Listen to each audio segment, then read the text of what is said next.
Mathrubhumi news exclusive. വീണ്ടും ചികിത്സാ പിഴവ് എന്ന ആരോപണവുമായി യുവതി. ഇടത് അണ്ഡാശയത്തിലെ മുഴം നീക്കം ചെയ്യാനെത്തിയ യുവതിയുടെ വലത് അണ്ഡാശയം നീക്കം ചെയ്തതായാണ് പരാതി. 2 വർഷം മുൻപ് തിരുവനന്തപുരം SIT ആശുപത്രിയിൽ നടന്ന ശസ്ത്രക്രിയയിൽ പിഴവുണ്ടായി എന്നാണ് നെയ്യാറ്റിൻകര സ്വദേശിയായ ആശ മുഖ്യമന്ത്രിക്ക് നൽകിയ പരാതിയിൽ പറയുന്നത്. അപ്പോൾ വീണ്ടും നമ്മുടെ ആതുരാലയത്തിന്റെ പ്രശ്നങ്ങൾ, ലൂപ്പ് ഹോൾസ്, സിസ്റ്റത്തിന്റെ തകരാറുകൾ, അതൊക്കെ തന്നെ വീണ്ടും ചോദ്യം ചെയ്യപ്പെടുന്ന രീതിയിലേക്ക് മറ്റൊരു റിപ്പോർട്ട് കൂടി വരികയാണ്. അമൽ തേനമ്പറമ്പിൽ ആണ് ഈ വാർത്ത ഇന്ന് രാവിലെ റിപ്പോർട്ട് ചെയ്തത്. അമലിലേക്ക് പോകും. അപ്പോൾ നമ്മുടെ സിസ്റ്റത്തിന് വീണ്ടും പിഴവുകൾ, പുഴുക്കുത്തുകൾ ഉണ്ട് എന്ന് വ്യക്തമാക്കുന്ന രീതിയിൽ, കാരണം സുമയുടെ സംഭവമാണ് ഏറ്റവും ഒടുവിലായി. അന്ന് അമലാണത് ബ്രേക്ക് ചെയ്ത് അതിനുശേഷമാണ് ഇതിൻ്റെ നടപടികളിലേക്കും പരിശോധനയിലേക്കൊക്കെ പോയത്.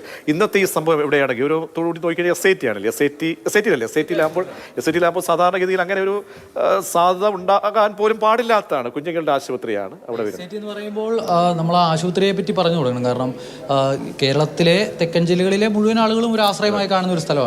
അതുമാത്രമല്ല, കന്യാകുമാരി അടക്കമുള്ള തമിഴ്നാടിൻ്റെ തെക്കൻ ജില്ലകളിലുള്ള ആളുകൾ പോലും അവർക്കൊരു പ്രശ്നമൊക്കെ വരുമ്പോൾ ഓടിയെത്തുന്ന ഒരു സ്ഥലമാണ് SIT ആശുപത്രി. അങ്ങനെ ഒരു ആശുപത്രിയിലാണ് ഇത്തരത്തിലൊരു പിഴവുണ്ടായിട്ടുള്ള ഒരു ആരോപണം വരുന്നത്. നേരത്തെ പ്രജീഷ് പറഞ്ഞതുപോലെ കോഴിക്കോടത്തെ ഒരു വിഷയം നമ്മൾ കണ്ടതാണ്. അതിനുശേഷം പിന്നീട് സുമയ്യയുടെ വിഷയം അത് ഇതുവരെയും തീർന്നിട്ടില്ല. ഈ 2 വർഷങ്ങളും ഇപ്പോഴും ഒരു പരിഹാരം കാണാൻ നീണ്ടുപോകുന്ന അവസ്ഥയുണ്ട്. അപ്പോഴാണ് ഇപ്പോൾ വീണ്ടും ഒരു സമാനമായി തന്നെയുള്ള ശരിക്കും എന്താണ് ഈ അണ്ഡാശയത്തിലെ മുഴ നീക്കാൻ വേണ്ടി അല്ലേ? അതായത് ഇവർക്ക് അണ്ഡാശയത്തിൽ ചെറിയൊരു പ്രശ്നം ഉണ്ടായിരുന്നു. ഇവരിപ്പോൾ നെയ്യാറ്റിൻകര ആശുപത്രിയിൽ പോയി. അതിനുശേഷം പിന്നീട് SIT വന്നു.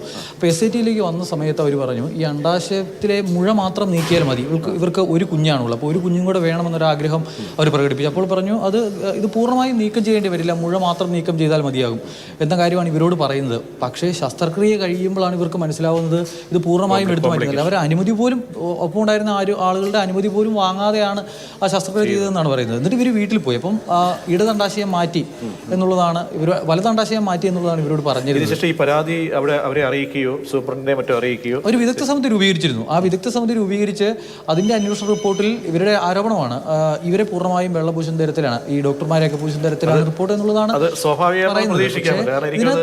നമ്മുടെ ഏറ്റവും ഒടുവിലായി വന്ന റിപ്പോർട്ടിലായി സുമയുടെ റിപ്പോർട്ട് എല്ലാം ഈ സൂപ്രണ്ട് അല്ലെങ്കിൽ അവർ പ്രിൻസിപ്പൽ നിയോഗിക്കുന്ന ഒരു കമ്മിറ്റി, ഒരു സമിതി, ആശുപത്രി പ്രിൻസിപ്പൽ നിയോഗിക്കുന്ന സമിതി നൽകുന്ന റിപ്പോർട്ടാണ്. അപ്പോൾ ഇതിൽ എന്താണ് ഇനി ഇവർക്ക് ഈ വിക്ടിംസിന് അനുയോജ്യമായ രീതിയിലേക്ക് അല്ലെങ്കിൽ അവർക്ക് ബോധ്യമായ രീതിയിലേക്ക് എന്തെങ്കിലും ഒരു ക്ലാരിഫിക്കേഷൻ അവർ നൽകിയിട്ടുണ്ടോ? ഇതിന്റെ പ്രശ്നം പ്രതീക്ഷയെ ഡോക്ടർമാർ പറയുന്നത് ശസ്ത്രക്രിയയ്ക്ക് പിഴവുണ്ടായിട്ടില്ല, റിപ്പോർട്ട് എഴുതിയപ്പോൾ വന്നാൽ പിഴവ് എന്നുള്ളതാണ് ആശുപത്രി നൽകുന്ന ഒരു വിശദീകരണം എന്ന് പറയുന്നത്. അതെന്ത് തന്നെ ആവട്ടെ, നമുക്ക് ആ വിഷയത്തിൽ ആധികാരികമായ അഭിപ്രായം പറയാനുള്ള ഒരു ഇതില്ല. പക്ഷേ ഇവർക്ക് പറ്റുന്ന സംഭവം എന്ന് വെച്ചാൽ 2 തവണയായി ഇവർക്ക് ഗർഭചിത്രമുണ്ടായി. 2 വട്ടം ഗർഭിണിയായതാണ്. എന്നിട്ട് അത്തരം പ്രശ്നങ്ങൾ ഉണ്ടാകുന്നു, മറ്റൊരുപാട് ആരോഗ്യ പ്രശ്നങ്ങൾ. അപ്പോൾ അത് പരിഹരിക്കണം. അതിപ്പോൾ ആരുടെ ഭാഗത്തെ വീഴ്ചയാണെങ്കിലും അത് പരിഹരിച്ച് മുന്നോട്ട് പോകേണ്ടതാണ്. അല്ലെങ്കിൽ സുമയ്യയുടെ കാര്യമൊക്കെ പറഞ്ഞ പോലെ ഇത്രയും നീളമുള്ള 1/2 മീറ്റർ നീളമുള്ള ഒരു വയറാത്തിരിക്കുന്നുണ്ടെങ്കിലും ഓപ്പറേറ്റ് ചെയ്ത് കഴിഞ്ഞാൽ വൻ കോംപ്ലിക്കേഷൻ ആവുന്ന ഏറ്റവും ഒടുവിലായി ഞാൻ അമൽ റിപ്പോർട്ട് ചെയ്തതാണ്.